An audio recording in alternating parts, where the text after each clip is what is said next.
Hi,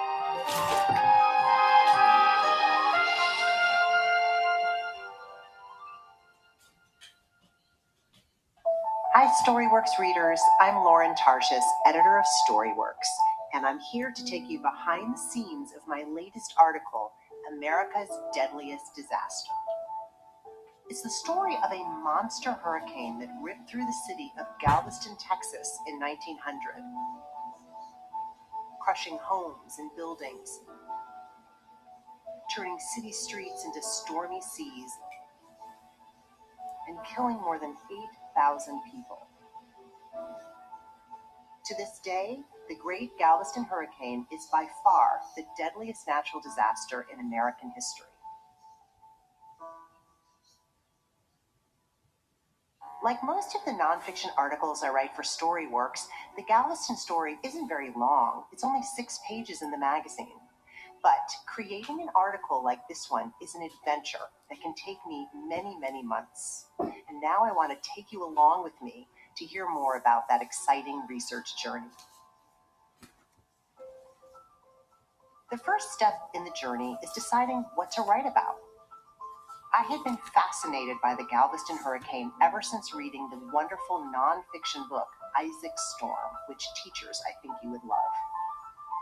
But before settling in on a topic for the article, there's always a big question I have to ask myself. Why is this story important? Of course, every hurricane is important because of how it affects people. It floods homes, destroys possessions, and even takes lives. But the Galveston hurricane actually transformed the course of history.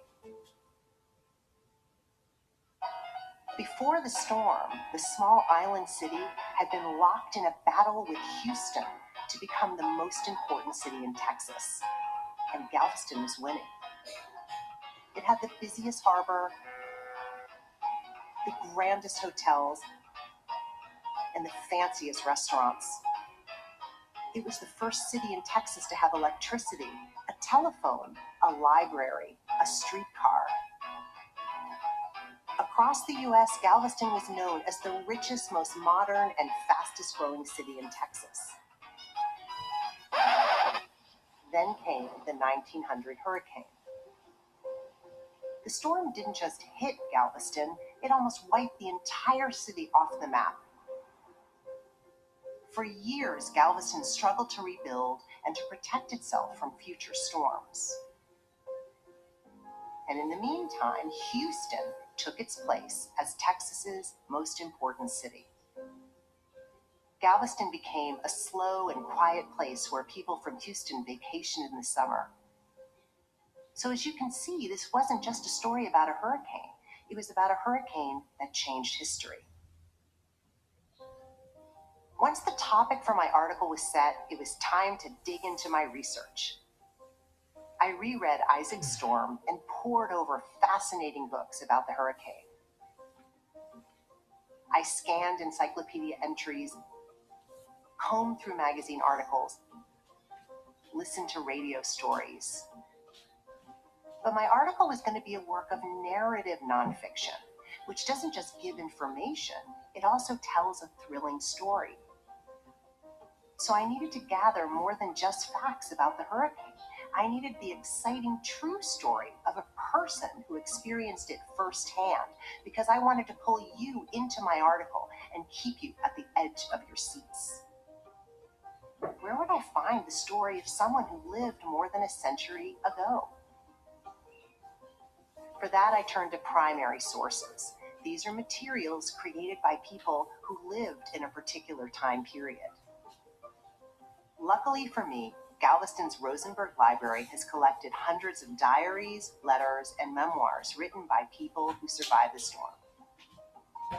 And even luckier for me, I got to work with Allison, who is my partner on Storyworks, and she spent days hunting through these diaries and letters and memoirs.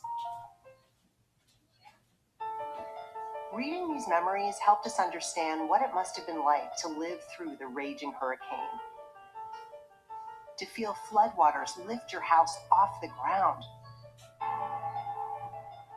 To float on a mattress through water-filled streets. to get flung into the air by wickedly strong winds. Out of all of the chilling stories, one in particular soon caught our eye. It was written by Harry Maxon, who was 14 at the time of the storm. Harry was safe inside his family's sturdy house when he heard a woman crying for help through the window. Something had to be done, Harry wrote.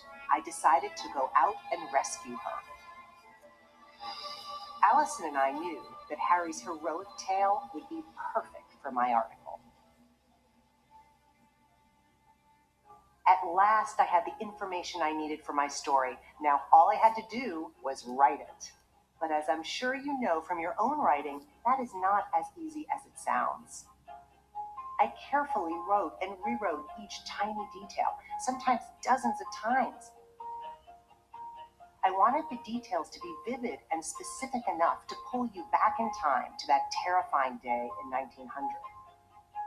For example, I could have just told you that the hurricane caused flooding in Harry's neighborhood. But that wouldn't have helped you picture just how destructive and terrifying the storm was. So instead I wrote, outside, the wild churning ocean was like a furious beast devouring his neighborhood. Can you see it now? When I was finally finished with the draft, I sent it along to the team for feedback, and with their helpful notes, I revised the story over and over again. In the end, it took more than 15 drafts until I was finally happy with the article. I hope you enjoy reading my story about the Great Galveston Hurricane as much as I enjoyed creating it.